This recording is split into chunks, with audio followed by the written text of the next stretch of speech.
بالله من شرور أنفسنا وسيئات أعمالنا من يهده الله فلا مضل له ومن يضلل فلا هادي له وأشهد أن لا إله إلا الله وحده لا شريك له وأشهد أن محمدا عبده ورسوله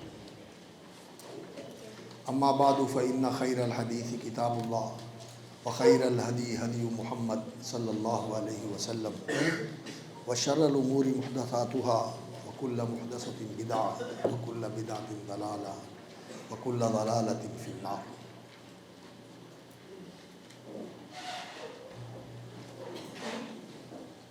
اللهم صل على محمد وعلى آل محمد كما صليت على إبراهيم وعلى آل إبراهيم إنك حميد مجيد. اللهم بارك على محمد وعلى آل محمد كما باركت على إبراهيم وعلى آل إبراهيم إنك حميد مجيد.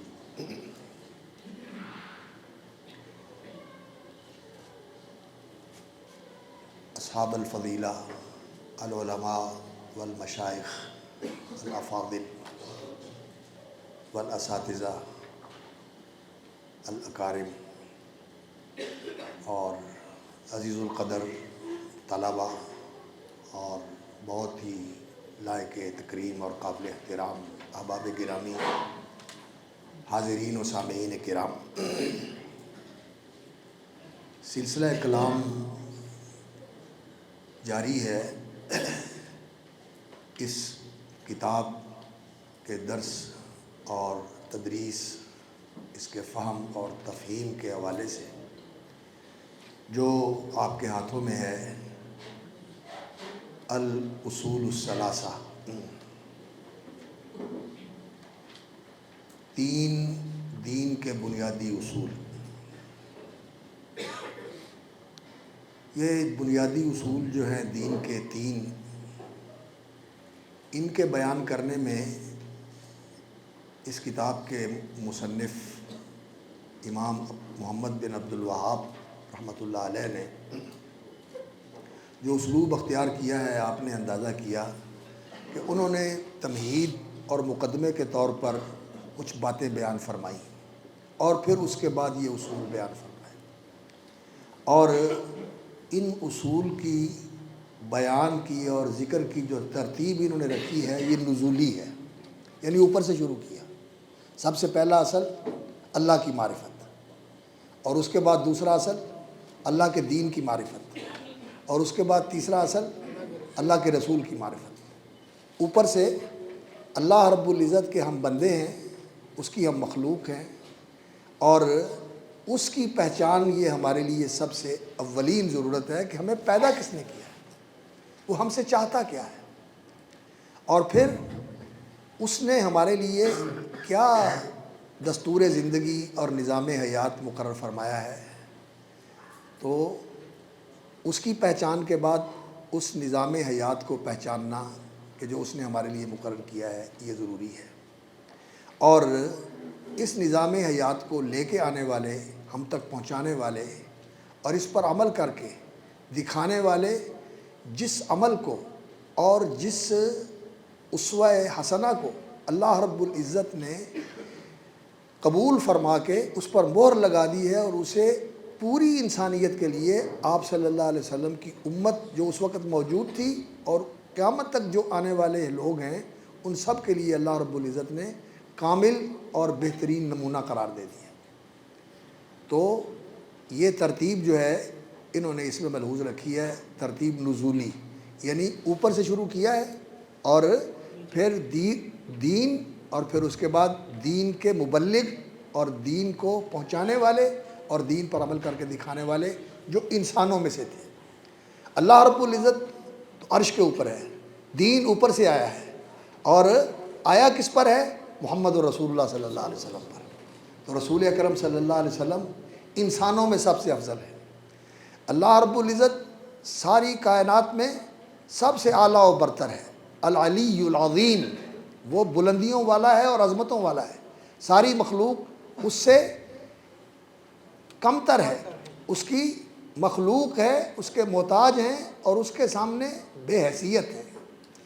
اور پھر جو اللہ رب العزت کا دین ہے اس کی بڑی عظمت ہے اور اس کی بڑی اہمیت ہے کہ یہ اللہ رب العزت کے احکام ہیں، ان میں اللہ کی معرفت ہے، ان میں اللہ رب العزت کی رضا کے راستے ہیں، یہ انسان کی فلاح اور انسان کی کامیابی کا راستہ ہے جو اللہ رب العزت نے بتایا ہے اور اللہ رب العزت نے بنایا ہے، تو یہ انسان کے لیے اوپر سے آئی ہوئی بہت قیمتی چیز ہے، اور یہ اللہ رب العزت نے عطا فرمائی ہے انسانوں میں جو سب سے اچھے لوگ تھے اپنے اپنے دور میں، انبیاء و رسل صلوات اللہ وسلامہ علیہم وعلی نبینا افضل الصلاۃ والسلام، تو ان کو اللہ رب العزت نے عطا فرمایا، اور ان سب نبیوں کا دین ایک ہی رہا، اور وہ دین دین اسلام تھا، اور اللہ رب العزت نے اس دین کو مکمل فرمایا، اور اس دین کو کامل شکل میں اللہ رب العزت نے محمد الرسول اللہ صلی اللہ علیہ وسلم پر نازل فرمایا، اور رسول اللہ صلی اللہ علیہ وسلم نے اس دین پر عمل کر کے بھی دکھایا، اور اس کے مطابق ایک ایسا انسانی معاشرہ بھی تشکیل دیا، اور ایک ایسا معاشرہ تیار کیا، اور یہ معاشرہ اتنا عظیم معاشرہ تھا کہ پچھلی انسانی تاریخ میں اس کی مثال نہیں ملتی۔ یہ اس دین کی تربیت سے اور اس دین کی تعلیم سے ایسے انسان تیار ہوئے کہ یہ الجیل المثالی، یہ ایک مثالی گروہ تھا کہ پہلوں میں بھی ایسا کوئی نہیں اور پچھلوں میں بھی ایسا کوئی نہیں، پہلوں سے یہ آگے نکل گئے اور پچھلے والوں کے لیے یہ نمونہ اور پیشوا بن گئے۔ تو یہ رسول اکرم صلی اللہ علیہ وسلم نے معاشرہ تیار کیا تھا، اور ان کے امام محمد رسول اللہ صلی اللہ علیہ وسلم۔ تو یہ دین اسلام جو ہے، اس کا فہم، اس کی فقہ، اس کی سمجھ، اس کی بوجھ اور اس کی جانکاری، یہ انسان کے لیے ضروری ہے، یہ انسان کے لیے ضروری ہے۔ طلب العلم فریضۃ علی کل مسلم، رسول اکرم صلی اللہ علیہ وسلم نے فرمایا کہ ہر مسلمان پر علم حاصل کرنا ضروری ہے۔ یہ کون سا علم ہے جو حاصل کرنا ضروری ہے؟ یہ وہ علم ہے جو اللہ رب العزت نے اپنے پیغمبر صلی اللہ علیہ وسلم کو سکھایا، وَعَلَّمَكَ مَا لَمْ تَكُنْ تَعْلَمُ، اور یہ وہ علم ہے جو رسول اکرم صلی اللہ علیہ وسلم صحابہ کو سکھاتے تھے، وَيُعَلِّمُهُمُ الْكِتَابَ وَالْحِكْمَةَ وَيُعَلِّمُكُم مَّا لَمْ تَكُونُوا تَعْلَمُونَ۔ یہ وہ علم ہے جس علم کا سیکھنا ہر مسلمان کے لیے ضروری ہے۔ لیکن آج ہم اور تو بہت کچھ سیکھتے ہیں، لیکن دین کا علم سیکھنے کے لیے نہ ہمارے اندر وہ شوق ہے، نہ وہ رغبت ہے، اور نہ وہ اس کے لیے بھاگ دوڑ ہے۔ بس کوئی پتہ چل گیا تو ٹھیک ہے، جیسے تیسے پتہ چل گیا اس کو جان لیا، اور پھر اس پر عمل کرتے رہے، اور کئی دفعہ تو صرف معلومات کی حد تک ہے اور عمل کرنے کے لیے ہم تیار نہیں ہوتے۔ تو یہ جو حالت ہے ہماری، یہ بہت ہی قابل اصلاح ہے، کمزوری کی حالت ہے اور توجہ کی ضرورت ہے، اور اس کی اصلاح کرنی چاہیے۔ تو مصنف رحمۃ اللہ علیہ فرماتے ہیں معرفت الدین الاسلامی بالادلہ، دین اسلام کو دلائل کے ساتھ پہچاننا، یعنی دین کو جاننا اور پہچاننا دلیل کے ساتھ۔ دین ہے، اس کی دلیل کیا ہے؟ کل بھی تھوڑا سا اشارہ کیا تھا کہ دین جو ہے اس کی بنیاد نقل کے اوپر ہے۔ اللہ نے کہا، جبریل نے پہنچایا علیہ السلام، اللہ جل شانہ نے اپنے پیغمبر صلی اللہ علیہ وسلم کے دل میں ڈال دیا، وہی فرما دی۔ اللہ رب العزت نے کوئی کتاب نازل کر دی، جیسے موسیٰ علیہ السلام کو لکھی ہوئی کتاب مل گئی، داؤد علیہ السلام کو الواح مل گئی زبور کی شکل میں۔ جو اللہ رب العزت نے عطا کر دیا، جو اللہ رب العزت نے القاء فرما دیا، جو فرشتے کے ذریعے سے اللہ رب العزت نے پیغام پہنچا دیا، وہ دین ہے۔ اس کی بنیاد نقل کے اوپر ہے، اور اس دین کو سمجھنے کے لیے عقل کو استعمال کرنا چاہیے۔ اللہ رب العزت نے فرمایا یبین اللہ لکم الآیات لعلکم تتفکرون، اللہ اپنی آیتیں واضح کرتے ہیں تاکہ تم ان میں غور و فکر کرو۔ یبین اللہ لکم آیاتہ لعلکم تعقلون، تاکہ تم اس میں سوچ بچار سے کام لے کر، گہرائی کے اندر پہنچ کر، گہرائی کے اندر اتر کر اس کو جاننے کی کوشش کرو۔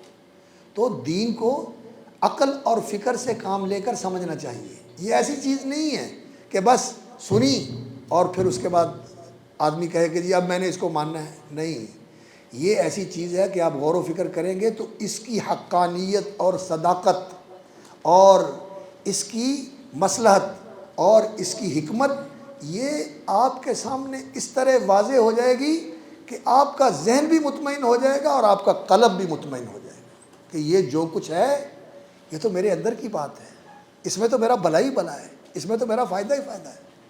اس لیے اس دین کو اللہ رب العزت نے ذکر بھی کہا ہے، یاد دہانی، کہ یہ انسان کو یاد آ جاتا ہے کہ جو کچھ مجھے بتایا جا رہا ہے یہ تو میرے اندر کی آواز ہے، یہ تو میرے اندر کی طلب ہے، یہ تو میرے اندر ہی موجود ہے، اور یہ اوپر سے جو آیا ہے یہ بالکل اس کے ساتھ مطابقت رکھتا ہے جو میری فطرت کے اندر ہے۔ فطرت بھی اللہ رب العزت نے انسان کی، اللہ اکبر، رسول اکرم صلی اللہ علیہ وسلم کی وہ حدیث ہے، کل مولود یولد علی الفطرہ، صحیح فطرت پر ہر بچہ پیدا ہوتا ہے، اور فطرت اللہ التی فطر الناس علیہا، اور اسی فطرت کے اوپر انسان کو رہنا چاہیے جس پر اللہ رب العزت نے لوگوں کو پیدا کیا ہے، اور وہ فطرت کیا ہے؟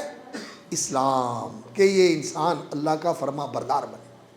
تو دین اسلام جو ہے یہ فطری دین ہے، اور عقل و فکر سے جب انسان اس کو سمجھتا ہے تو یہ انسان کی فطرت کے بالکل مطابق ہوتا ہے، اور پھر جب انسان اس پر عمل کرتا ہے، اس پہ تجرباتی طور پہ اس کو اپنی زندگی کے اندر لے کے آتا ہے، یعنی اس کا عملی تجربہ کرتا ہے، تو پھر دیکھتا ہے کہ اس کی برکات کیا ہے، اس کے ثمرات کیا ہیں، اس کے فوائد کیا ہیں، انسان کو ذاتی طور پر، شخصی طور پر، نفسیاتی طور پر، جسمانی طور پر، خاندانی طور پر، معاشرے کے اندر، حکومت و ریاست کے اندر، کائنات کے اندر، انوائرمنٹ کے اندر، ماحول کے اندر کتنے اس کے ثمرات ہیں، اللہ اکبر۔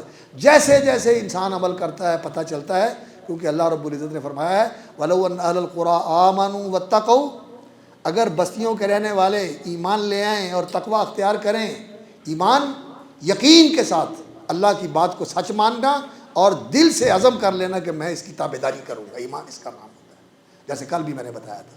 اور تقوی کیا ہوتا ہے؟ کہ جو حکم ہے اس کو پورا کرو اور جس سے روک دیا اس سے باز رہو، اور مقصد کیا ہو؟ اللہ کو راضی کرنا۔ اور کیسے کرنا ہے؟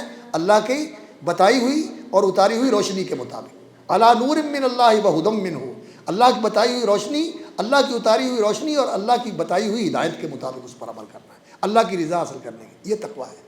اگر یہ لوگ ایمان اور تقوی اختیار کر لیں تو لفتحنا علیہم برکات من السماء والارض، اللہ فرماتے ہیں آسمان سے بھی برکتیں برسیں اور زمین سے بھی برکتیں نکلیں، انسان برکات کے اندر ہو۔ اور برکت کس کو کہتے ہیں؟ کثرت الخیر و ثباتہ، کہ خیر بے شمار ہو، ہر طرف خیر ہی خیر ہو، شر مٹ جائے، اور وہ خیر ثابت ہو، دائم ہو، باقی ہو، قائم ہو، اللہ رب العزت یہ برکت عطا فرما دے۔ تو یہ دین جو ہے جب انسان اس پر عمل کرتا ہے تو انسان کو اس کی برکات سے اللہ رب العزت مالا مال فرما دیتا ہے، لیکن اس کو پہچاننا چاہیے دلیل کے ساتھ۔ اس کی دلیل کیا ہے؟ دلیل اس کی ہے قال اللہ اور قال رسول اللہ، دلیل اس کی قال اللہ اور قال رسول اللہ۔ اور ہم جن کو لوگ اہل الحدیث کہتے ہیں، اور ہم اللہ رب العزت سے دعا کرتے ہیں کہ اللہ رب العزت ہمیں واقعتاً اہل الحدیث بنا دے۔ حدیث کے اندر قرآن بھی آتا ہے اور حدیث کے اندر حدیث رسول بھی آتی ہے، دونوں چیزیں حدیث ہیں۔ قرآن احسن الحدیث ہے، اور محمد رسول اللہ صلی اللہ علیہ وسلم کی بات جو ان سے ثابت ہے وہ اصدق الحدیث ہے، وہ سب سے سچی بات ہے، الصادق المصدوق ہے محمد رسول اللہ صلی اللہ علیہ وسلم۔ تو اللہ رب العزت ہمیں واقعتاً حدیث والے بنا دے۔ تو اہل الحدیث کا جو منہج ہے وہ یہی ہے، وہ کہتے ہیں کہ دین کے اندر جو بات قبول کی جائے گی دلیل کے ساتھ کی جائے گی، اور دلیل کیا ہے؟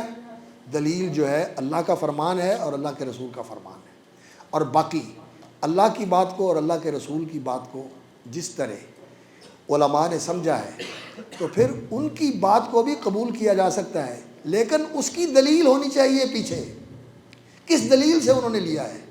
اور دلیل جو ہے وہ بعض اوقات تو صریح عبارت النص ہوتی ہے، بعض اوقات دلالت النص ہوتی ہے، بعض اوقات مقتضیٰ النص اقتضاء النص ہوتا ہے، بعض اوقات جو ہے وہ فحوى الخطاب ہوتا ہے، اور بعض اوقات مفہوم موافقت ہوتا ہے، بعض اوقات مفہوم مخالف ہوتا ہے۔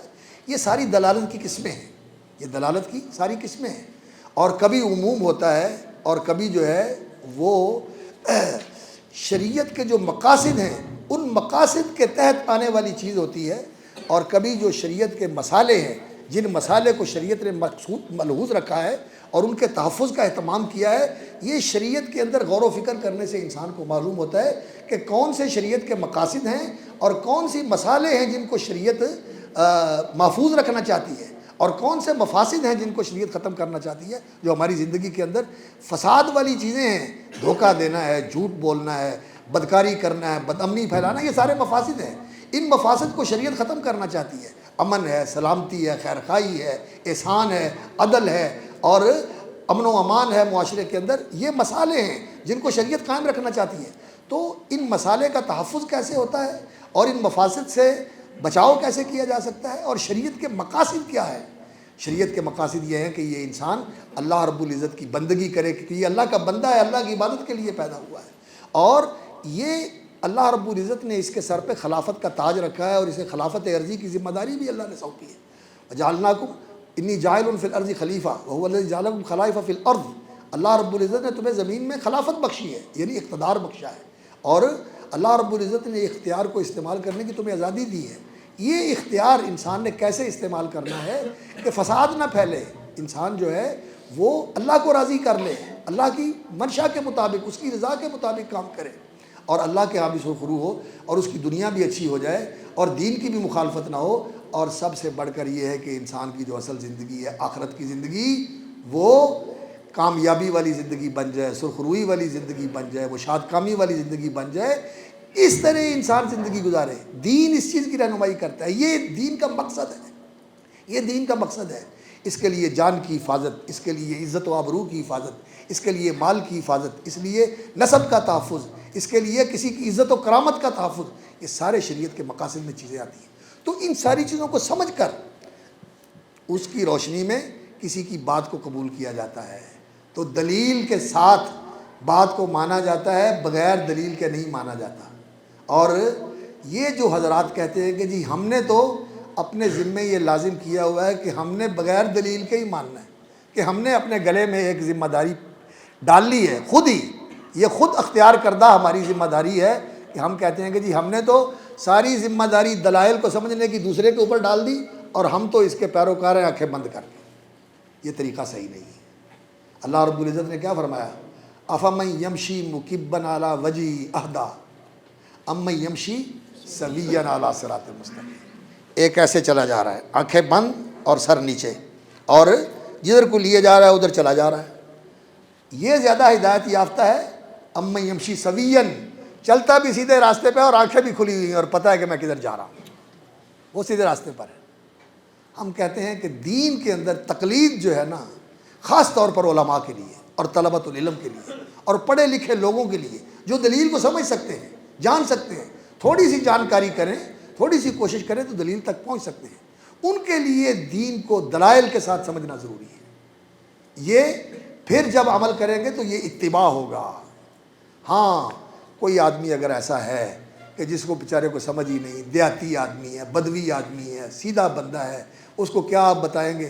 اس کو آپ ایک بات بتا دیتے ہیں تو اس نے آپ پر ذمہ داری ڈال کے اس نے آ کر یہ کہا کہ جی مجھے اللہ رسول کی بات بتا دیں، مجھے اللہ رسول کا حکم بتا دیں، مجھے قرآن حدیث کا طریقہ بتا دیں کہ وہ کیا ہے۔ آپ نے اس کو بتا دیا، ذمہ داری آپ کے اوپر ہے، وہ ذمہ داری سے عہدہ برا ہو گیا کہ اس نے جو کرنا تھا کر لیا۔ اس نے آپ سے پوچھا، آپ نے بتا دیا۔ اگر آپ نے اللہ رسول کی بات بتائی ہے تو آپ بھی سرخرو اور وہ بھی سرخرو، اور اگر آپ نے کوتاہی کی، ایچ پیچ والا راستہ اختیار کیا، کسی کا کوئی ڈگوسلہ جو ہے وہ آپ نے چلا دیا، اور کسی کی کوئی رائے جو ہے اس کو آپ نے فروغ دے دیا، تو آپ سے تو اس نے اللہ اور اس کے رسول کی رہنمائی پوچھی تھی اور آپ نے کسی اور کی رہنمائی اس کو دے دی، تو آپ اللہ کے ہاں جواب دہ ہوں گے اور وہ سرخرو ہو جائے گا، اس نے تو اپنا کام کر دیا۔ تو دین کے اندر جو ہے یہ تقلید جائز تو ہے، لیکن ایک اس درجے میں کہ جب کوئی آدمی بالکل ہی سیدھا سادہ ہے، لیکن جو پڑھا لکھا ہے اس کو دلیل پہچاننی چاہیے۔ اسی لیے فرمایا معرفت الدین الاسلامی بالادلہ، دلائل کے ساتھ اس کو پہچاننا ہے، دلیل کے ساتھ اس کو پہچاننا ہے۔ اور میرے محترم ایک بزرگ ابھی بات کر رہے تھے، کہتے تھے کہ آپ ہمیں یہ بھی بتا دیں کہ ہمارا منہج کیا ہے۔ ایک منہج ہے ہمارے علماء کے اندر جو الفاظ کے ظاہر کو، جو ظاہری الفاظ ہیں ان کو سامنے رکھ کر اس پہ جمود اختیار کرتے ہیں، اس کی گہرائی اور اس کی وسعت کے پوری طرح نہیں دیکھتے، اور کچھ لوگ ہیں جو کہتے ہیں کہ جی یہ ظاہر پرستی جو ہے اور اس کے اندر اپنے آپ کو مقید کر لینا، یہ صحابہ اور تابعین کا منہج نہیں تھا، یہ بعد میں جن لوگوں نے اختیار کیا۔ اب بہت واضح چیز ہوتی ہے، مثال کے طور پر کہ رسول اکرم صلی اللہ علیہ وسلم نے پانی کے اندر پیشاب کرنے سے منع فرمایا، پانی کے اندر پیشاب کرنے سے منع فرمایا، اور جو آدمی یہ بات سنتا ہے کہ پانی کے اندر پیشاب نہیں کرنا چاہیے، کیا وہ آدمی کسی بوتل میں یا کسی گلاس میں پیشاب کر کے پانی کے اندر پیشاب ڈالنے کو سمجھے کہ یہ صحیح ہے؟ سیدھا پیشاب کرنا تو منع ہے، اور گلاس میں ڈال کے پانی میں ڈال دے تو وہ ٹھیک ہے۔ کوئی بھی عقل مند آدمی یہ نہیں سمجھتا، ظاہر سے یہی نکلتا ہے کہ براہ راست پیشاب کرنا بھی منع ہے اور کسی برتن میں ڈال کے اس میں ڈالنا وہ بھی منع ہے۔ لیکن کچھ لوگوں نے نا تہجر سے کام لیا، یعنی اپنی عقلوں کو انہوں نے گرا دے لی اور صحیح طور پر بات کو سمجھا نہیں جیسے کہ سمجھنا چاہیے، اور جیسے صحابہ اور تابعین نے سمجھا تھا اس طرح انہوں نے سمجھا نہیں، اس لیے وہ بھی اہل حدیث کا منہج نہیں ہے۔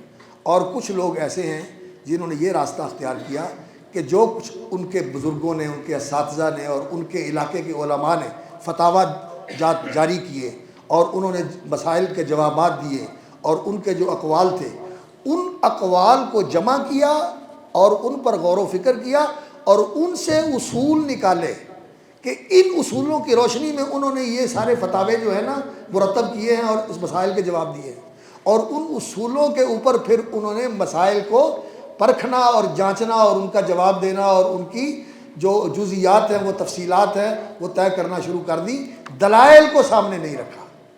ہم کہتے ہیں یہ طریقہ بھی صحیح نہیں ہے، یہ جو تفصیل ہے ان دلائل سے لینی چاہیے، رہنمائی ان دلائل سے لینی چاہیے۔ اصل جو ہے وہ قرآن اور سنت ہے، قرآن اور سنت یہ اصل ہے، اس کو دلیل بنانا چاہیے۔ صحابہ کے اقوال ہوں اسے بھی ان پہ پیش کیجیے، تابعین کے اقوال ہوں اسے بھی ان پہ پیش کیجیے، مجتہدین کے اقوال ہوں اسے بھی ان پہ پیش کیجیے۔ اور امام بخاری رحمۃ اللہ علیہ کی وہ بات اہل علم اس سے واقف ہے، امام بخاری رحمۃ اللہ علیہ نے فرمایا کہ میں نے صحابہ اور تابعین کے اقوال اور فتاویٰ جمع کیے ہیں، میں نے صحابہ اور تابعین کے اقوال اور فتاویٰ جمع کیے ہیں، اور یہ اقوال اور فتاویٰ جو میں نے جمع کیے ہیں یہ قرآن کی کس آیت سے انہوں نے استدلال کیا ہے اور کیسے وہ اس کے لیے دلیل بنتا ہے، کون سی حدیث سے انہوں نے استدلال کیا ہے اور وہ کس طرح اس کے لیے دلیل بنتی ہے، یہ ساری چیزیں الحمدللہ مجھے معلوم ہیں، میں ان کو جانتا ہوں، پوری طرح میں ان سے آگاہ ہوں، میں ان سے بے خبر نہیں ہوں۔ تو اہل حدیث کا منہج یہ ہے کہ وہ علماء کے اقوال کو کتاب و سنت کے اوپر پیش کر کے اگر موافقت ہو جائے تو ٹھیک ہے، قبول کرتے ہیں، آمنا و صدقنا، اور اگر موافقت نہ ہو تو ہم کہتے ہیں کہ وہ معذور ہیں اور ماجور ہیں، یعنی وہ اللہ کے ہاں کوئی جواب دہ نہیں ہے، اللہ رب العزت نے جو ان کی ذمہ داری لگائی تھی انہوں نے پوری کر دی اور انہیں اجر مل گیا۔ اگر وہ غلطی پر بھی ہیں تو پھر بھی ان کو ثواب ملے گا، ایک ثواب ملے گا، کیونکہ وہ اس کے اہل تھے اجتہاد کرنے کے، لیکن ان کا اجتہاد ٹھیک نہیں بیٹھا تو انشاءاللہ ان پر گناہ کوئی نہیں ہے، وہ اللہ کے ہاں ثواب کے مستحق ہیں۔ لیکن اپنے آپ کو کسی ایک ہی شخصیت کے ساتھ باندھ کر اسی کا پابند کر لینا کہ جو اس نے کہا ہے میں نے اس دائرے سے باہر نہیں جانا، یا ایک جگہ کے جو لوگ ہیں فلاں استاذ اور پھر ان کے شاگرد اور ان کے حلقہ اثر کے لوگ، میں نے اسی دائرے کے اندر اپنے آپ کو محدود رکھنا ہے، نہیں، دین کسی ایک دائرے میں نہیں، نہ کسی ایک شہر میں ہے، ایک مدینے میں بھی نہیں ہے، مکے میں بھی نہیں ہے، مکے مدینے دونوں میں بھی نہیں ہے، بلکہ اس کے ساتھ کوفے اور بصرے میں بھی ہے، کوفے اور بصرے میں بھی صرف نہیں ہے، اس کے ساتھ بغداد اور مصر بھی ہے، مصر اور بغداد میں ہی صرف نہیں ہے، اس کے ساتھ دمشق اور شام بھی ہے، فلسطین بھی ہے، اس کے ساتھ یہ سارے علاقے ہیں، جہاں جہاں مسلمان گئے اور دین گیا وہاں ان سب کو دیکھنے کی ضرورت ہے، ان سب سے لینے کی ضرورت ہے۔ تو معرفت الدین الاسلامی بالادلہ، اس کے اندر یہ ایک بنیادی چیز ہے جو آپ کے ذہن میں کلیئر ہونی چاہیے، اور اہل حدیث کا الحمدللہ یہی طریقہ ہے۔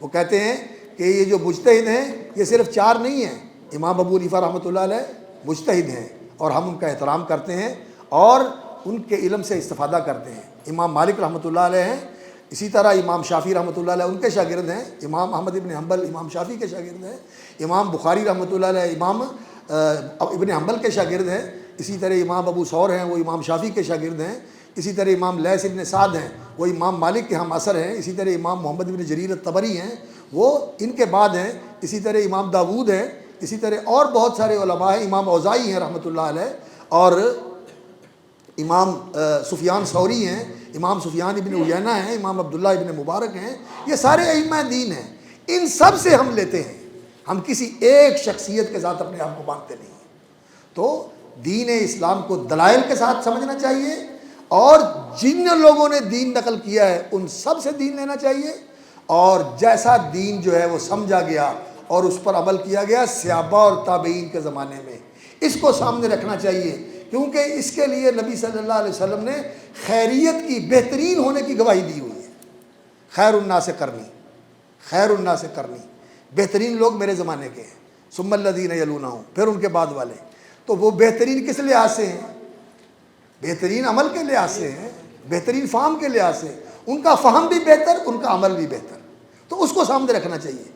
اور دین کے معاملے میں اللہ اکبر، دین کے معاملے میں رسول اکرم صلی اللہ علیہ وسلم نے فرمایا ہے کہ پہلوں کی طرف رجوع کرو، پہلوں کی طرف رجوع کرو، جیسا کہ ابو واقد اللیثی رضی اللہ تعالیٰ عنہ کی حدیث ہے، رسول اکرم صلی اللہ علیہ وسلم سے وہ نقل کرتے ہیں کہ نبی صلی اللہ علیہ وسلم صحابہ کے زمانے میں بیٹھے، صحابہ کے پاس بیٹھے ہوئے تھے ان کی مجلس میں، تو ایک وقت آپ صلی اللہ علیہ وسلم نے کوئی بات کی فتنوں کے متعلق۔ فتنے آئیں گے، فتنہ کیا ہوتا ہے؟ فتنہ یہ ہوتا ہے کہ کسی کو جو اس کی جگہ ہے وہاں سے ڈگمگا دیا جائے، وہاں سے ہلا دیا جائے، وہاں سے ہٹا دیا جائے، وہاں سے ادھر ادھر پھیر دیا جائے، یہ فتنہ ہوتا ہے۔ اضطراب اور تحریک اور پھسلانا، بہکانا، یہ فتنہ ہوتا ہے، یعنی لوگوں کو دین سے ہٹایا جائے گا، دین سے بہکایا جائے گا، دین سے پھسلایا جائے گا، لالچ کے ساتھ بھی، تشدد کے ساتھ بھی، شبہات کے ساتھ بھی، شہوات کے ساتھ بھی۔ وسائل جو ہیں وہ بے شمار ہوں گے، لیکن ہوگا فتنے کا دور۔ تو صحابہ نے پوچھا اس دور میں یا رسول اللہ ہم کیا کریں؟ تو نبی صلی اللہ علیہ وسلم چٹائی پر تشریف فرما تھے، آپ نے ایسے اپنا ہاتھ رکھا، فرمایا ہاکذا ففعلوا، یہ جو دین اس وقت میں اور تم جس پہ چل رہے ہو اس طرح اس کے اوپر کھڑے رہنا، جیسے یہ ہاتھ جمع ہوا ہے نا چٹائی کے اوپر، دین کے اوپر جمے رہنا۔ اور اسی روایت کے اندر دوسرا جز ہے اس کا، حضرت معاذ بن جبل رضی اللہ تعالیٰ عنہ روایت کرتے ہیں کہ نبی صلی اللہ علیہ وسلم فتنوں کے بارے میں لوگوں کو بتا رہے تھے اور لوگ باتیں کر رہے تھے، تو میں نے کہا خاموش ہو جاؤ، اللہ کے رسول بات کر رہے ہیں اور تم باتیں کر رہے ہو، تو صحابہ خاموش ہو گئے۔ نبی صلی اللہ علیہ وسلم نے فرمایا فتنے کا دور آئے گا، تو صحابہ نے کہا کہ یا رسول اللہ فتنے کے دور میں ہم کیا کریں؟ تو نبی صلی اللہ علیہ وسلم کے الفاظ کیا تھے؟ فرمایا ترجعون الی امرکم الاول، ترجعون الی امرکم الاول، اپنے پہلے طریقے کی طرف پلٹنا ہے۔ یہ جو ہمارے کچھ نوجوان آج کل بڑا وہ اس بارے میں جو ہے نا کہتے ہیں جی ہم صرف قرآن و سنت کے تابع ہیں، تو الامر الاول میں قرآن و سنت بھی آتا ہے اور صحابہ اور تابعین بھی آتے ہیں، الامر الاول کے اندر وہ آتا ہے سارا کچھ، اس لیے کہ رسول اکرم صلی اللہ علیہ وسلم نے اپنی سنت کے ساتھ خلفائے راشدین کی سنت کو بھی ذکر کیا ہے۔ تو خلفائے راشدین جہاں نبی صلی اللہ علیہ وسلم کی سنت واضح ہوتی ہے وہاں تو اسی کی پیروی کرنی ہے، ہم نے بھی انہوں نے بھی، لیکن جہاں نبی صلی اللہ علیہ وسلم کی سنت میں سے کوئی باریک رہنمائی ملتی ہے اور اس کے اندر واضح رہنمائی جو ہے وہ خلفائے راشدین کے طریقے سے ملتی ہے تو اس کو قبول کرنا چاہیے، اور اسی طرح دیگر صحابہ ہیں، اور یہی طریقہ ہے امام احمد ابن حنبل کا، امام اسحاق ابن راہویہ کا، امام شافعی کا، امام مالک کا، اس لیے امام مالک رحمۃ اللہ علیہ موطا کے اندر صحابہ اور تابعین کے اقوال ذکر کرتے ہیں، اور یہی طریقہ ہے محدثین کا، اسی لیے مصنف عبدالرزاق میں اور مصنف ابن ابی شیبہ میں انہوں نے صحابہ اور تابعین کے اقوال زیادہ ذکر کیے ہیں اور احادیث تھوڑی ہیں، اس لیے کہ یہ دین کا حصہ ہے، اسی لیے تو اس کو محفوظ کیا ہے، اگر یہ دین نہیں تھا تو اس کو محفوظ کرنے کی کیا ضرورت تھی؟ اور امام بخاری رحمۃ اللہ علیہ نے جو فرمایا کہ میں نے 6 لاکھ حدیثیں جمع کی ہیں، تو یہ صحابہ اور تابعین کے آثار اور اقوال کے ساتھ ہی 6 لاکھ حدیثیں بنتی ہیں، وگرنہ مرفوع حدیثیں تو 6 لاکھ نہیں ہیں، یہ تو ساری کی ساری جو امام بخاری فرماتے ہیں کہ میرے پاس 1 لاکھ صحیح حدیثیں یاد ہیں، مرفوع حدیثیں جو تھی وہ تو متعدد اسانید کے ساتھ بھی 1 لاکھ تک نہیں پہنچتی، متعدد اسانید کے ساتھ بھی 1 لاکھ تک نہیں پہنچتی، اور ان کی جو تعداد ہے وہ مسند احمد ہمارے سامنے ہے، وہ 27,000 حدیثیں ہیں، اور ضعیف اور صحیح اور ساری جو حدیث کی اقسام ہیں وہ جمع کی ہوئی ہیں کنز العمال کے اندر۔ امام سیوطی رحمۃ اللہ علیہ کی کتاب ہے الجامع الکبیر، اس میں وہ تقریباً 48,000 بنتی ہے، 48,000 ان کی تعداد ہے، تو اس لیے یہ بات جو ہے جو طلبۃ العلم کے اندر پائی جاتی ہے یہ قابل اصلاح ہے، اور اس بات کو سمجھایا ہے امام بخاری رحمۃ اللہ علیہ نے بھی اور دیگر علماء نے بھی جو محدثین ہیں اور فقہاء نے بھی، اور خاص طور پر امام ابن تیمیہ رحمۃ اللہ علیہ اور امام ابن قیم رحمۃ اللہ علیہ۔ اس لیے ہمیں دین اسلام کو دلائل کے ساتھ سمجھنا چاہیے اور اس طرح سمجھنا چاہیے جس طرح صحابہ نے سمجھا تھا اور جس طرح تابعین نے سمجھا تھا، اور اسی طرح اس پر عمل کرنا چاہیے جیسے قرون الخیر میں اس پر عمل کیا گیا ہے، وگرنہ بدعات کا دروازہ کھل جاتا ہے، اور وگرنہ پھر ایسی صورت پیدا ہو جاتی ہے جیسی آج ہمارے معاشرے میں ہے، پہلو ہے، اور انسان رواداری کا معاملہ کرتا ہے، نہیں، شرک کے لیے کوئی رواداری نہیں، شرک ناقابل قبول ہے، اس کو دور کر دو، اس کی نفی کر دو، اس سے بیزار ہو جاؤ، اس سے لا تعلق ہو جاؤ، اور توحید کو اپناؤ۔ اس لیے فرما برداری کرنی ہے اللہ کی توحید کے ساتھ، اور شرک سے اور مشرکین سے اپنے آپ کو دور رکھنا ہے، اپنے آپ کو ان سے لا تعلق رکھنا ہے۔ وہو ثلاث مراتب، اور اس کے 3 مرتبے ہیں، یعنی اس کے 3 درجے ہیں، پہلا درجہ، اور پھر اس کے بعد اس کا اوپر والا درجہ، اور پھر اس کے اوپر والا درجہ۔ یہ ترتیب سعودی ہے، جو پہلے میں نے بتایا تھا وہ نزولی ترتیب سے اوپر سے نیچے آئے ہیں، اب نیچے سے اوپر جائیں گے، یہ پہلا درجہ ہے۔ اس کے بعد والا درجہ اس سے اونچا بھی ہے اور اس سے وسیع بھی ہے، اور اس سے اوپر والا درجہ اس سے اونچا بھی ہے اور اس سے اور زیادہ وسیع ہو جاتا ہے۔ تو کہتے ہیں کہ سب سے پہلا درجہ جو ہے الاسلام، ظاہری طور پر فرما بردار بن جانا، جیسا کہ ایک اثر میں آتا ہے، الایمان سر والاسلام علانیہ، الاسلام سر، اسلام جو ہے نا، الایمان سر، اسلام جو ہے یہ اندر کی چیز ہے، باطن کی چیز ہے، ایمان اندر ہوتا ہے، اور الاسلام علانیہ، فرما برداری ظاہر ہوتی ہے، پتہ چلتا ہے کہ یہ فرما بردار ہے۔ اور سب سے بڑی فرما برداری کا پتہ کس سے چلتا ہے؟ اس سے، وَمَنْ يُسْلِمْ وَجْهَهُ إِلَى اللَّهِ، جو اپنے چہرے کو اللہ کے مطیع کر دے، جو چہرہ ہی اللہ کے مطیع نہیں ہے تو فرما برداری کہاں گئی؟ چہرہ آدمی کی پہچان ہوتی ہے، اور چہرے کی فرما برداری سے انسان کی فرما برداری کا پتہ چلتا ہے۔ اس لیے اگر اس میں کوتاہی ہے تو یہ کوتاہی ختم ہو جانی چاہیے۔ اللہ تعالی ہم سب کو کامل فرما برداری کی توفیق عطا فرمائے، اور اسی طرح انسان کے ظاہر کی فرما برداری ہے، جسم کی فرما برداری، لباس کی فرما برداری، یہ ظاہر کی فرما برداری ہے۔ تو الاسلام علانیہ، اسلام جو ہے یہ ظاہری فرما برداری ہے، اور ایمان جو ہے یہ باطنی فرما برداری ہوتی ہے۔ اور اس کے بعد ہے ایمان، اس پہ بات آئے گی آگے، والاحسان، سب سے پہلا درجہ ہے اسلام کا، اس سے اوپر ایمان کا، اس سے اوپر احسان کا۔ وَكُلُّ مَرْتَبَةٍ لَهَا أَرْكَانٌ، اور ہر مرتبے کے کچھ ارکان ہیں۔ رکن کہتے ہیں ایسے جز کو جو کسی چیز کی حقیقت کے اندر شامل ہو، جیسے یہ مکان ہے، یہ کمرہ ہے، اس کی زمین ہے، اس کی دیواریں ہیں، اس کی چھت ہے، یہ اس کے ارکان ہیں۔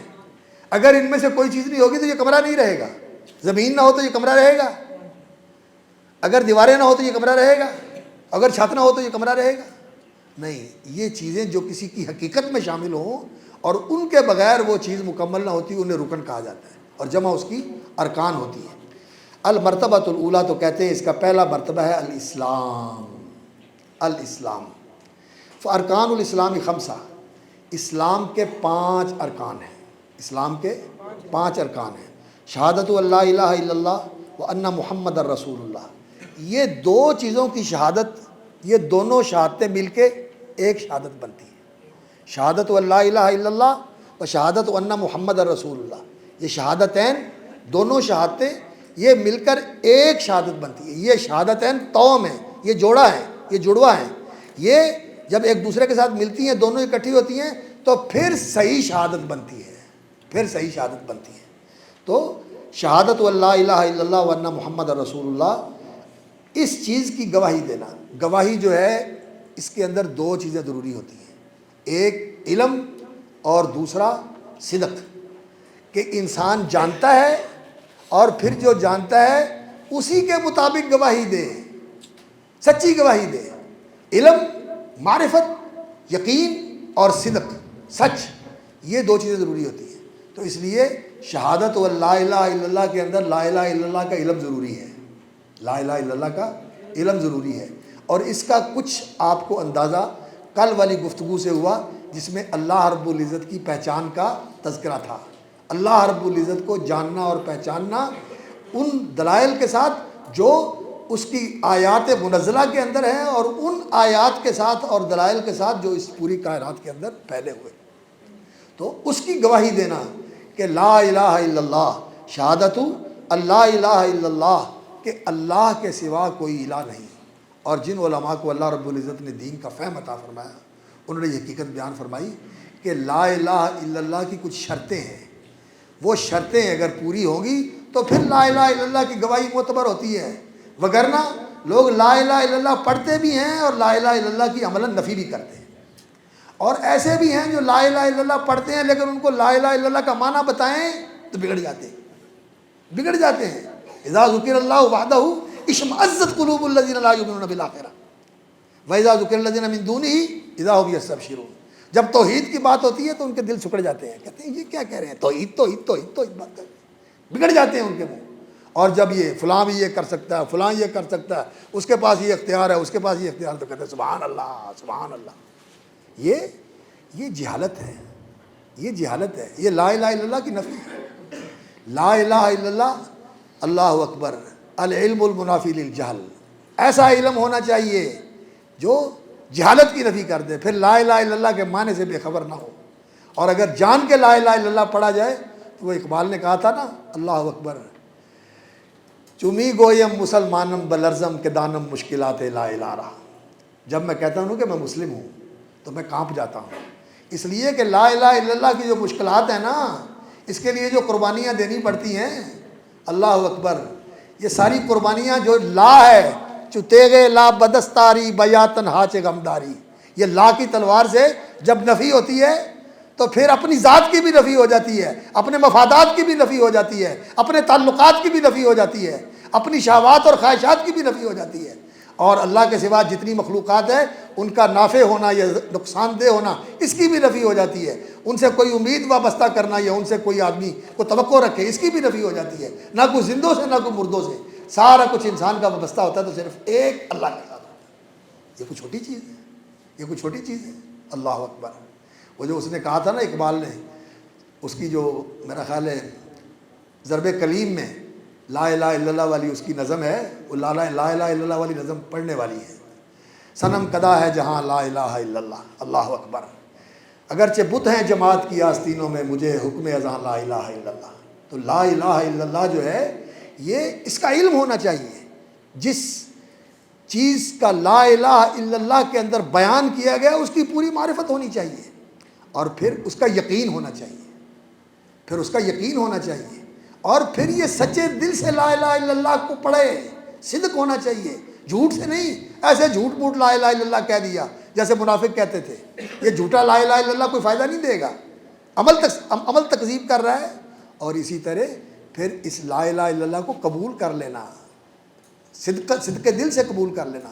اس کا علم ہو، اس پہ یقین ہو، اس میں سچا ہو، اس کو قبول کرے، اس سے محبت کرے. اور جو اس کے پڑھنے والے ہیں ان سے بھی محبت کرے کہ یہ تیرا لا الہ الا اللہ کا شریک بھائی ہے، توحید والا میرا بھائی ہے، سنت والا میرا بھائی ہے، دین والا میرا بھائی ہے. اس سے محبت کرنا. اور جو لا الہ الا اللہ کا دشمن ہے اس سے نفرت کرنا. جیسے حضرت مصعب بن عمیر نے کہا تھا، جب ان کے بھائی کو ایک انصاری نے قید کر لیا اور اس کی مشکیں کسی ہوئی تھی اس نے پیچھے کمر کے، تو وہ کہنے لگے اس کی ماں کے بعد بڑے پیسے ہیں، اس کی ماں کے پاس بڑے پیسے ہیں، ذرا اچھی طرح اس کی رسی باندھ اور اس کی مشکیں کس تاکہ اس کی ماں کو تکلیف ہو اور اس کو پیسے دے. تو وہ کہنے لگا، او تو میرا ماں جایا بھائی ہے، تو میرے بارے میں میرے دشمن کو کیا وصیت کر رہا ہے؟ کہنے لگے تو میرا بھائی نہیں ہے، یہ میرا بھائی ہے. تو لا الہ الا اللہ کا منکر ہے اور یہ لا الہ الا اللہ پڑھنے والا ہے، اس کے ساتھ میری محبت ہے، یہ میرا بھائی ہے، تیرے ساتھ میرا رشتہ ختم ہو گیا. یہ ہے لا الہ الا اللہ، یہ ہے لا الہ الا اللہ. تو لا الہ الا اللہ کا علم ہو، لا الہ الا اللہ میں سچا ہو، لا الہ الا اللہ پر یقین ہو، لا الہ الا اللہ سے محبت ہو اور اس کو قبول کیا، اور لا الہ الا اللہ پڑھنے والوں سے محبت ہو. اور پھر لا الہ الا اللہ سے جس کی نفی ہوتی ہے ان سب کی عبادت سے انسان دستبردار ہو جائے، کنارہ کش ہو جائے، اور انسان ان سے بیزار ہو جائے اور لا تعلق ہو جائے. یہ سارے توق اتار کے پھینک دے جو لوگوں نے گلے میں ڈالے ہوئے ہیں. کہیں کسی بڑی ریاست کا ہے، کہیں کسی بڑی حکومت کا ہے، کہیں کسی سپر پاور کا ہے، کہیں کسی اور کا ہے. یہ ساری چیزیں ان کی نفی ہو جاتی ہے لا الہ الا اللہ کے ساتھ. ایک اللہ ہی سب کچھ ہے. تو پھر واقعتاً لا الہ الا اللہ کے اندر وہ طاقت آ جاتی ہے، خدا کی قسم، جو اللہ رب العزت نے موسیٰ علیہ السلام سے کہا تھا۔ کیا کہا تھا؟ موسیٰ علیہ السلام نے کہا یا اللہ مجھے ذکر بتاؤ جس کے ساتھ میں آپ کو یاد کیا کروں۔ تو اللہ رب العزت نے فرمایا لا الہ الا اللہ پڑھا کرو۔ کیوں؟ اس لیے کہ نبی صلی اللہ علیہ وسلم نے فرمایا افضل الذکری لا الہ الا اللہ، سب سے افضل ذکر یہ ہے لا الہ الا اللہ، لا الہ الا اللہ پڑھا کرو۔ تو موسیٰ علیہ السلام نے کہا یا اللہ کل عبادی کا یقولون لا الہ الا اللہ، لا الہ الا اللہ تو سارے ہی پڑھتے ہیں۔ فرمایا موسیٰ اس کلمے کے اندر اللہ اکبر ساری کائنات میرے سوا ساری کائنات ایک پلڑے میں رکھ دی جائے اور یہ لا الہ الا اللہ ایک پلڑے میں ہو تو یہ سب سے بھاری ہے، ساری مخلوق اس کے مقابلے میں ہلکی ہے، اور لا الہ الا اللہ کے اندر یہ طاقت ہے۔ فرمایا اگر یہ ساری کائنات کا مادہ اور میٹر جمع کر کے ایک جگہ اکٹھا کر دیا جائے، پورا میٹر جتنا ہے سارے عناصر کو جمع کر کے ایک عنصر بنا دیا جائے اور اس سارے مادے کو جوڑ کے ایک حلقہ بنا دیا جائے، ایک ایسا رنگ بنا دیا جائے، ایک ایسا حلقہ اور کڑا بنا دیا جائے جو بے جوڑ ہے، سیم لیس حلقہ مفہمہ جو جوڑ کے بغیر ہے، ایسا حلقہ بنا دیا جائے تو لا الہ الا اللہ کے اندر یہ طاقت ہے کہ اس کو توڑ کے پاش کر سکتا ہے۔ ہماری توحید کچی ہے، ہماری توحید آلودہ ہے، ہماری توحید مقدر ہے، اس لیے اللہ کی مدد نہیں آتی۔ اس توحید کو سمجھنے کی ضرورت ہے، اس توحید کو خالص کرنے کی ضرورت ہے، اس توحید کو فعال کرنے کی ضرورت ہے۔ اس لیے یہ شہادت لا الہ الا اللہ کوئی ہلکی چیز نہیں ہے، کوئی سطحی چیز نہیں ہے کہ ایسے منہ سے کہہ دیا اور کام بن گیا، نہیں۔ اس کا علم، اس کا یقین، اس کی صداقت، اس کی حقانیت اور اس کی محبت اور اس کے تقاضے یہ سارے پورے کرنے ہیں، تو پھر یہ شہادت سچی شہادت بنتی ہے۔ اللہ ہماری شہادت سچی کرتے ہیں۔ اللہ ہم صدق کے دل سے تیری توحید کی گواہی دیتے ہیں، نشہد ان لا الہ الا اللہ، آپ بھی سب لا الہ الا اللہ پڑھ لیں، ونشہد ان محمد رسول اللہ، اور محمد صلی اللہ علیہ وسلم ہمارے رسول ہیں، ہمارے ہادی ہیں، ہمارے راہبر ہیں، ہمارے پیشوا ہیں، ہمارے مقتدا ہیں، ہمارے محبوب ہیں۔ تو رسول اکرم صلی اللہ علیہ وسلم کی رسالت کی گواہی دینا، رسول جو ہوتا ہے وہ نبی بھی ہوتا ہے اور رسول بھی ہوتا ہے، آگے بات آئے گی انشاءاللہ العزیز، پھر اس پہ بات کریں گے۔ تو رسول اکرم صلی اللہ علیہ وسلم اللہ کے نبی بھی تھے اور اللہ کے رسول بھی تھے، اور اللہ کی مخلوق میں ہمارا یہ عقیدہ ہے کہ سب سے افضل محمد رسول اللہ صلی اللہ علیہ وسلم، سب سے افضل محمد رسول اللہ صلی اللہ علیہ وسلم۔ جبریل امین بھی اللہ اکبر آپ کے پاس آتے تھے، اگرچہ وہ آپ کے استاد تھے، لیکن جنت میں وہ آپ کے خادم ہوں گے، وہ سلام کرنے کے لیے آیا کریں گے۔ جنت میں جب اللہ کے رسول پہنچیں گے تو رسول اللہ صلی اللہ علیہ وسلم کا مقام سب سے اونچا جنت الفردوس کے اندر ہوگا، اعلیٰ ترین مقام، جس کے اوپر اللہ کا عرش ہوگا اور عرش کے اوپر اللہ رب العزت، سب سے اعلیٰ مقام محمد رسول اللہ صلی اللہ علیہ وسلم کا ہوگا اور اس کے اوپر اللہ رب العزت ہوگی۔ تو نبی صلی اللہ علیہ وسلم کا مقام مخلوقات میں سب سے اونچا مقام ہے۔ تو نبی صلی اللہ علیہ وسلم کو رسول ماننا، اور اس کا معنی یہ ہوتا ہے، آگے تفصیل کر بتا رہے ہیں شیخ رحمۃ اللہ علیہ، کہ محمد رسول اللہ صلی اللہ علیہ وسلم کی رسالت کی گواہی دینا، یعنی جو کچھ انہوں نے خبر دی ہے اس کو سچ ماننا، جو حکم دیا اس کو پورا کرنا، اور جو کچھ عمل کیا ہے اس کی اتباع کرنا، ان کی اطاعت بھی کرنا، ان کی اتباع بھی کرنا، اور ان سے محبت رکھنا، اور محبت ایسی رکھنا کہ ان کی ذات کے لیے، ان کی ذات کی حرمت کے لیے، ان کے تقدس اور ان کی عظمت کے تحفظ کے لیے اگر یہ جان بھی دینی پڑے تو یہ جان قربان ہے محمد رسول اللہ صلی اللہ علیہ وسلم کی حرمت اور تقدس کے تحفظ کے لیے۔ ایسے ان کو اللہ کا رسول ماننا، یہ رسالت کی گواہی دینے کا معنی ہے۔ وَأَنَّ محمد رسول اللہ وَإِقَامُ الصَّلَاةِ وَإِيتَاءُ الزَّكَاةِ، اللہ اکبر۔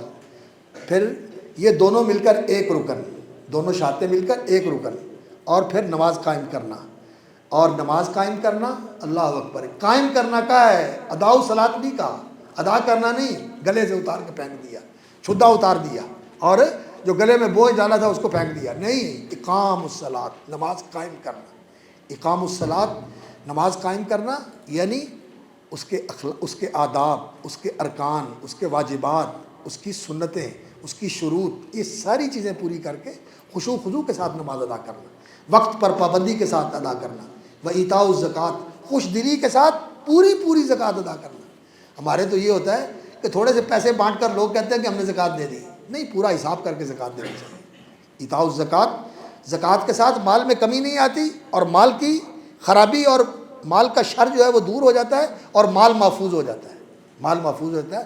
ہمارے کئی دوست ایسے ہیں ماشاءاللہ جو کہتے ہیں کہ اللہ رب العزت نے توفیق دی ہے، ہم زکوٰۃ نکالتے ہیں تو ایسے ایسے حالات ہوئے کہ لوگوں کا سب کچھ ختم ہو گیا لیکن اللہ نے ہمارا بچا لیا۔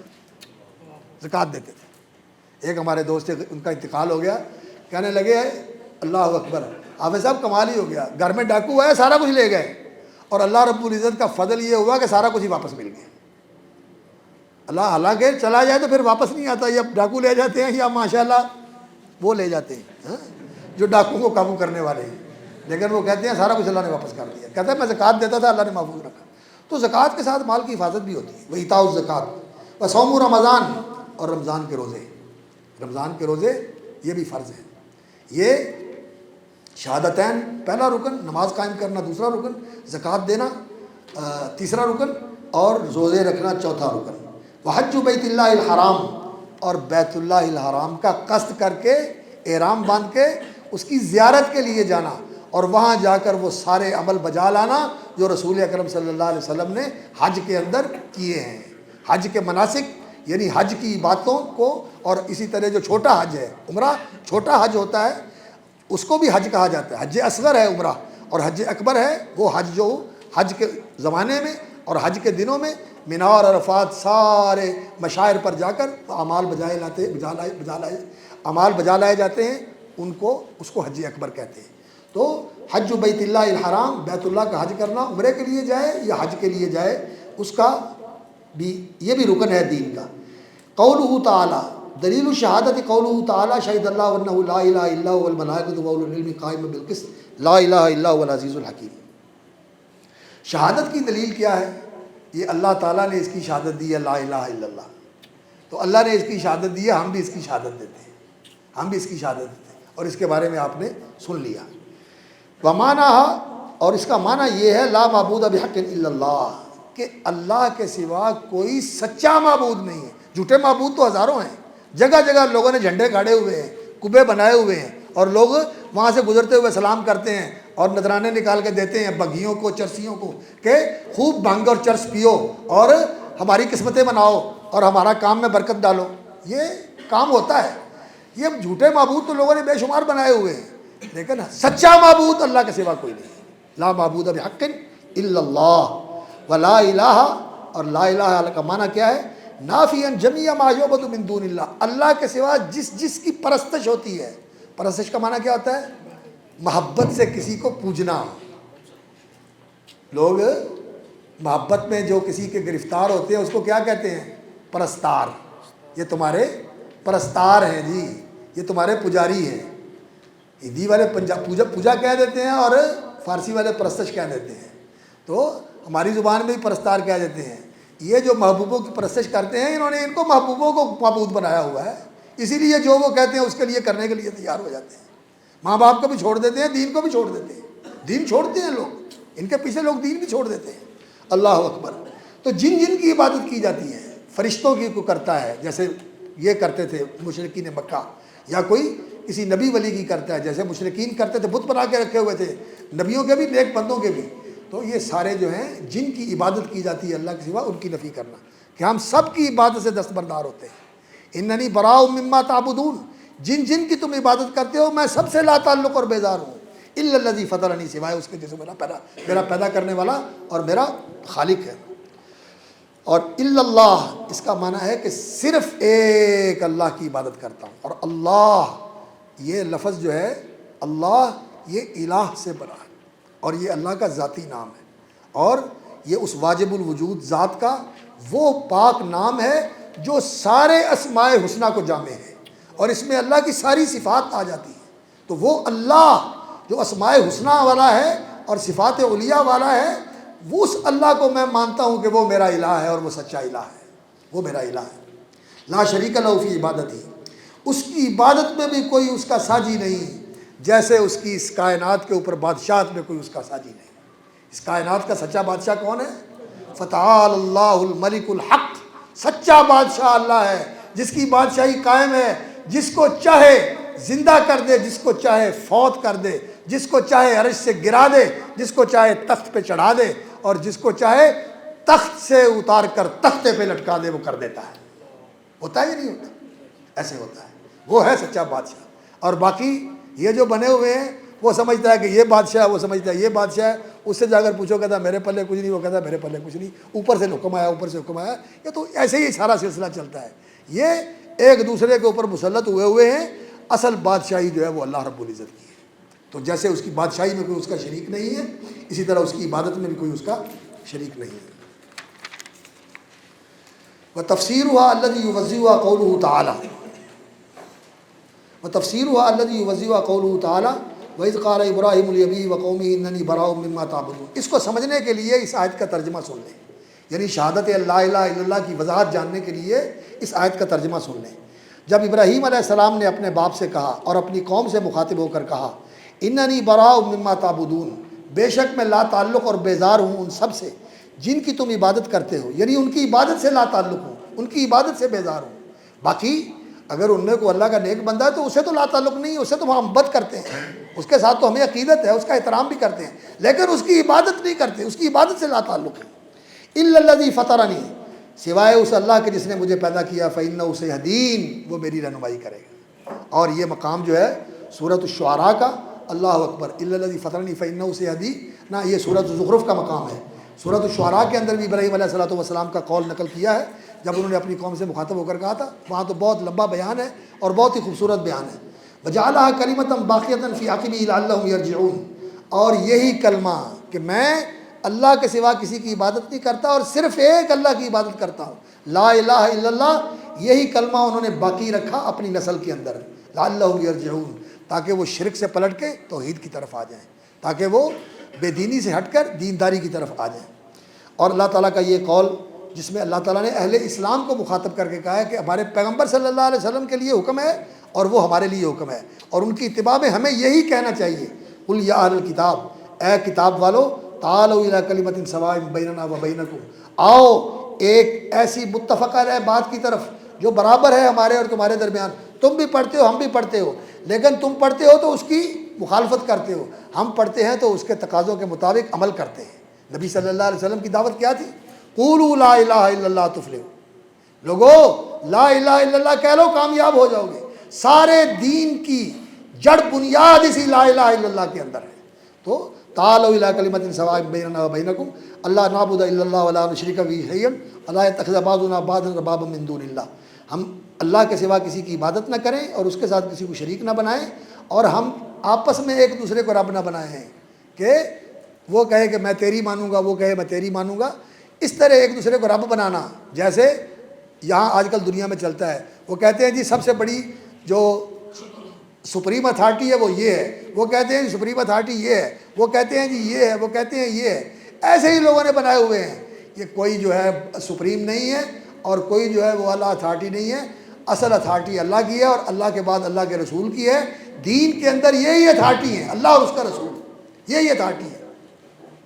تو ہم ایک دوسرے کو رب نہ بنائیں، ولا یتخذ بعضنا بعضا اربابا من دون اللہ فإن تولوا، اگر تم یہ بات نہیں مانتے، فشہدوا فقولوا اشہدوا بأننا مسلمون، تو آپ ان کو کہہ دیں گواہ رہنا ہم تو مسلم، ہم نے تو لا الہ الا اللہ پڑھ لیا۔ اور سب جھوٹے ارباب جو ہیں، ارباب متفرقون خیر، یہ جو جھوٹے معبود تم نے الگ الگ بنائے ہوئے، کو کہیں کو کہیں کو کہیں کو کیا، یہ بہتر ہے ام اللہ الواحد القہار، یہ ایک اکیلا اللہ رب بہتر ہے جس کا بندہ ہو جائے۔ اللہ اکبر، یہ ایک سجدہ جسے تو گراں سمجھتا ہے 1000 سجدے سے دیتا ہے آدمی کو نجات۔ یہ ایک اللہ کا بندہ بن جا تو ساری بندگیاں تیری ختم ہو جائیں گی، اور اگر اس کا بندہ نہیں بنے گا تو تجھے 1000 جگہ بندگی کا نذرانہ پیش کرنے گا، کبھی کہیں بندہ بن کے دکھائے گا، لیکن کوئی بھی تیرا فائدہ کرنے والا نہیں اور کوئی بھی تیرے نقصان کا مالک نہیں ہے، نفع نقصان تیرا سارا اللہ کے ہاتھ میں ہے۔ دلیل شہادت ان محمد رسول اللہ، یہ جو شہادت ہے محمد رسول اللہ، تو اس کی دلیل قرآن مجید سے یہ ہے، لقد جاءکم رسول من انفسکم عزیز علیہ ما عنتم حریص علیکم بالمؤمنین رؤوف الرحیم۔ اللہ نے فرمایا کہ تمہارے پاس وہ رسول آئے ہیں من انفسکم، جو تمہیں میں سے ہیں، جیسے تم انسان ہو ویسے وہ بھی انسان ہیں، جیسے ماں باپ سے تم پیدا ہوئے ہو ویسے ہی ماں باپ سے وہ پیدا ہوئے ہیں، اور جو انسانی لوازم تمہاری زندگی میں ہیں، بھوک لگتی ہے، پیاس لگتی ہے، نیند آتی ہے، اسی طرح کے لوازم ان کے ساتھ بھی لگے. وہ انسان ہیں، انسانی اولاد ہے، آدم کے بیٹے ہیں، حضرت آمنہ کے اور حضرت عبداللہ کے بیٹے ہیں، خاندان ہے ان کا، قوم ہے ان کی، اور ہماری طرح رہتے سہتے تھے دنیا کے اندر رسول اکرم صلی اللہ علیہ وسلم جیسے انسان رہتے ہیں، من انفسکم. لیکن وصف ان کا کیا ہے؟ عزیز علیہ ما عنتم. تمہاری مشقت اور تمہاری مشکل کی چیز انہیں بہت شاق گزرتی ہے، وہ کہتے ہیں تمہارے لیے آسانی ہو جائے، دنیا میں بھی آسانی، دین میں بھی آسانی، آخرت میں بھی آسانی. تمہاری آسانیاں چاہتے ہیں. حریص علیکم، اور تمہاری خیر خواہی اور تمہاری بلائی کے بہت ہی چاہنے والے ہیں. بالمومنین رؤوف الرحیم، اور مومنوں پر بڑی شفقت کرنے والے اور بڑی مہربانی فرمانے والے ہیں. یہ رسول تمہارے رسول ہیں. اور بھی بہت ساری آیات ہیں قرآن مجید کی جن میں نبی صلی اللہ علیہ وسلم کی نبوت اور رسالت کا بیان ہوا ہے. اور ومعنی شہادت ان محمد رسول اللہ، اور اس کا معنی کیا ہے کہ محمد الرسول اللہ کو ہم رسول مانتے ہیں؟ کہتے ہیں طاعت فیما امرا، جو انہوں نے حکم دیا ہے اس میں ان کی بات ماننا، و تصدیق فیما اخبارا، جو انہوں نے خبر دی ہے اس میں ان کی بات کو سچ ماننا، واجتناب ما عنہ نہا و زجرا، اور جس سے انہوں نے منع کیا ہے اس سے باز رہنا، جس چیز سے کو انہوں نے ناپسند کیا اس کو چھوڑ دینا. وہ اللہ یعبد اللہ الا بما شرع، اور اللہ کی عبادت اسی طرح کرنا جس طرح اللہ نے مقرر کیا اور نبی صلی اللہ علیہ وسلم نے کر کے دکھایا ہے. شرع اللہ نے مقرر کیا اور اللہ کی شریعت کے مطابق نبی صلی اللہ علیہ وسلم نے کیا. ثم جعلناک علی شریعت من الامر فاتبعها، جو اللہ نے شریعت مقرر کیا آپ اس کی پیروی کریں. اور نبی صلی اللہ علیہ وسلم پیروی کیسے کرتے تھے؟ اللہ رب العزت نے فرمایا فتوکل علی اللہ انک علی الحق المبین، اللہ پر بھروسہ رکھو میرے نبی، انک علی الحق، تیرا ہر قدم، تیرا ہر عمل، تیرا ہر قول حق کے اوپر. قرآن ہے نبی صلی اللہ علیہ وسلم کی حقانیت کی گواہی دے رہا ہے. انک علی صراط مستقیم، آپ صراط مستقیم پر ہیں. انک لتہدی الی صراط مستقیم، آپ صراط مستقیم کی طرف رہنمائی فرماتے ہیں. تو رسول اکرم صلی اللہ علیہ وسلم کا ہر عمل جو ہے دین کے اندر وہ حجت ہے. اللہ اکبر. ودلیل الصلاۃ والزکوٰۃ وتفسیر التوحید قولہ تعالی. باقی رہ گیا نماز، اس کی دلیل کیا ہے؟ اللہ اکبر. اور زکوٰۃ یہ اسلام میں ہے، اس کی دلیل کیا ہے؟ والتوحید، اور توحید کی تفسیر کیا ہے یہ بتاتے ہیں. توحید کی تفسیر تو یہ ہے وما امروا الا لیعبدوا اللہ مخلصین لہ الدین حنفاء، لوگوں کو اسی بات کا حکم دیا گیا ہے لیعبدوا اللہ مخلصین لہ الدین، کہ فرما برداری کو اور اطاعت شعاری کو اللہ کے لیے خالص کر کے، دین فرما برداری اور اطاعت شعاری اس کو اللہ کے لیے خالص کر کے اللہ کی عبادت کریں، اللہ کی عبادت کریں. یہی لوگوں کو حکم دیا گیا ہے اور یہی توحید ہے. توحید ہی کا اللہ نے حکم دیا ہے، جیسا کہ فرمایا وما خلقت الجن والانس الا لیعبدون ویقیموا الصلاۃ، اور نماز قائم کریں، ویؤتوا الزکوٰۃ، اور زکوٰۃ ادا کریں. وذالک دین القیمہ، دین القیمہ یہ ذالک دین الملت القیمہ، یہ سیدھی ملت کا دین ہے، یہ سیدھے طریقے والا دین ہے. یہ دین ہے الملت القیمہ، دین القیمہ یعنی دین الملت القیمہ، جو سیدھا طریقہ ہے اس کا دین یہ ہے. جو سیدھے طریقے پر چلنے والے ہیں ان کا دین کیا ہے؟ اللہ کی توحید، اس کی سچی عبادت، ہر شرک سے لا تعلق ہو کر، اور نماز قائم کرنا اور زکوٰۃ ادا کرنا. یہ تین چیزیں ہیں. نبی صلی اللہ علیہ وسلم کے طریقے کے مطابق نماز پڑھنا، اور آپ کے ہدایات کے مطابق زکوٰۃ دینا، اور نبی صلی اللہ علیہ وسلم کی سنت کے مطابق شرک سے بیزار اور لا تعلق ہو کر اور اس سے اجتناب کرتے ہوئے یہ دین ہے. ودلیل الصیام قولہ تعالی یا ایھا الذین آمنوا کتب علیکم الصیام کما کتب علی الذین من قبلکم لعلکم تتقون. اور روزہ یہ بھی اسلام کا رکن ہے، یہ چوتھا رکن ہے. اور اس کی دلیل کیا ہے؟ یا ایھا الذین کتب علیکم الصیام، اے ایمان والو تم پر روزے فرض کیے گئے، لکھے گئے جیسا پہلوں پر فرض تھے. لعلکم تتقون، تاکہ تمہارے اندر تقوی پیدا ہو جائے، تم تقوی شعار بن جاؤ. تو روزے پہلی امتوں پر بھی فرض تھے، ہمارے اوپر بھی فرض ہوئے. ودلیل الحج قولہ تعالی وللہ علی الناس حج البیت من استطاع الیہ سبیلا، جو طاقت رکھتا ہو سفر کر کے بیت اللہ تک پہنچنے کی، اسے اللہ کی رضا کے لیے بیت اللہ تک پہنچ کر حج عمرے کی شکل میں یا حج اکبر جو تمام مناسک کے اوپر مشتمل ہوتا ہے وہ حج کرنا چاہیے. اور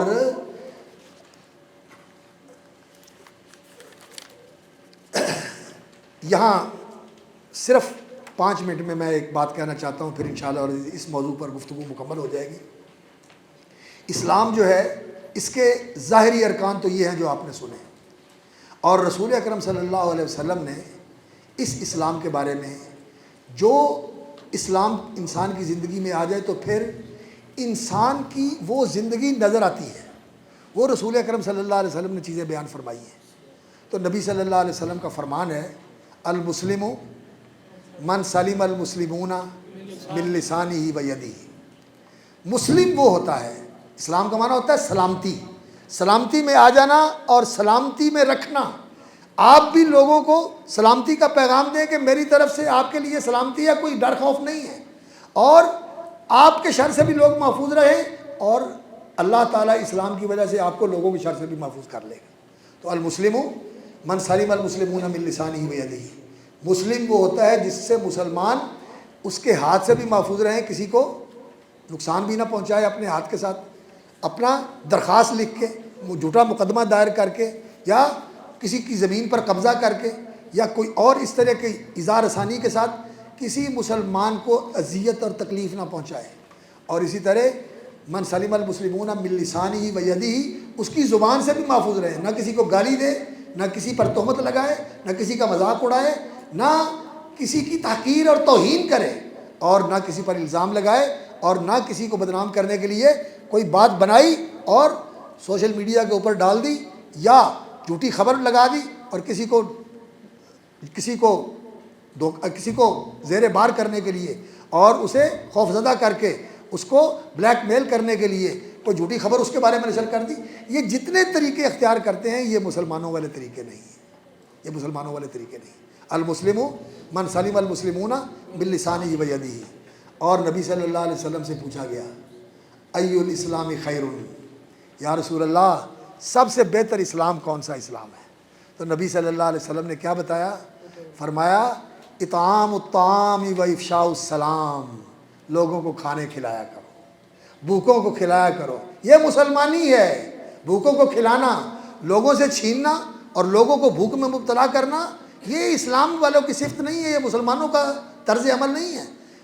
اسلام جو ہے بہترین اسلام یہ ہے، اطعام الطعام و افشاء السلام، اور سلام کو پھیلاؤ۔ سلام کو پھیلانے میں ایک تو یہ ہے کثرت سے السلام علیکم کہا کرو، اور دوسرا یہ ہے کہ سلامتی کو پھیلاؤ، السلام الامن والسلام، سلامتی کو پھیلانا، یعنی لوگوں کو نقصان نہ پہنچاؤ، کسی کے لیے تکلیف دہ نہ بنو، کسی بھی حوالے سے کسی کے لیے بھی کسی بھی تکلیف کا سبب نہ بنو، لوگوں کو تکلیف اور ایذا سے محفوظ رکھو۔ سلام کو پھیلاؤ، السلام علیکم بھی کہو، سلامتی کو پھیلاؤ، لوگوں کو ہر ایذا اور شر سے محفوظ رکھو۔ یہ اسلام ہے، یہ دین اسلام کے ارکان ہیں، اور یہ دین اسلام کا مظہر ہے۔ اللہ رب العزت ہمیں صحیح معنوں میں مسلم بنا دے، اور ادخلوا فی السلم کافۃ کا مصداق بنا دے۔ باقی انشاءاللہ العزیز جو رہ گیا ہے اسے اگلی مجلس میں پورا کرنے کی کوشش کریں گے۔ واللہ الموفق وهو المستعان۔ اور آپ لوگ اب وضو کر کے نماز کی تیاری کر لیں۔